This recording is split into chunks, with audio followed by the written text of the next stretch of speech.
تدفین کے ایک دن بعد یعنی ٹھیک 24 گھنٹے بعد انسان کی آنتوں میں ایسے کیڑوں کا گروہ سرگرم عمل ہو جاتا ہے جو مردے کے پاخانہ کے راستے سے نکلنا شروع ہو جاتا ہے، ساتھ ناقابل برداشت بدبو پھیلانا شروع کرتا ہے، جو کہ دراصل اپنے ہم پیشہ کیڑوں کو دعوت دیتے ہیں۔ یہ اعلان ہوتے ہی بچھو اور تمام کیڑے مکوڑے انسان کے جسم کی طرف حرکت کرنا شروع کر دیتے ہیں اور انسان کا گوشت کھانا شروع کر دیتے ہیں۔ تدفین کے 3 دن بعد سب سے پہلے ناک کی حالت تبدیل ہونا شروع ہو جاتی ہے۔ 6 دن بعد ناخن گرنا شروع ہو جاتے ہیں۔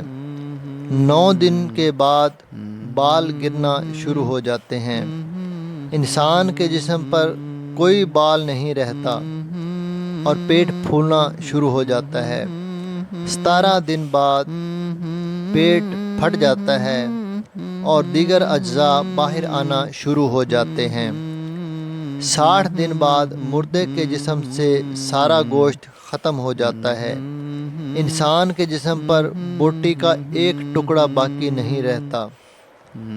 90 دن بعد تمام ہڈیاں ایک دوسرے سے جدا ہونا شروع ہو جاتی ہیں۔ 1 سال بعد ہڈیاں بوسیدہ ہو جاتی ہیں اور بالآخر جس انسان کو دفنایا گیا تھا اس کا وجود ختم ہو جاتا ہے۔ تو میرے دوستو، غرور، تکبر، حرص، لالچ، گھمنڈ، دشمنی، حسد، بغض، جلن، عزت، وقار، نام، عہدہ، بادشاہی، یہ سب کہاں جاتا ہے؟ سب کچھ خاک میں مل جاتا ہے۔ انسان کی حیثیت ہی کیا ہے؟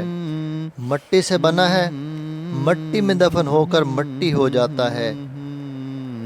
5 یا 6 فٹ کا انسان قبر میں جا کر بے نام و نشان ہو جاتا ہے۔ دنیا میں اکڑ کر چلنے والا، اپنے آپ کو طاقتور سمجھنے والا، دوسروں کو حقیر سمجھنے والا، دنیا پر حکومت کرنے والا، قبر میں آتے ہی اس کی حیثیت صرف مٹی رہ جاتی ہے۔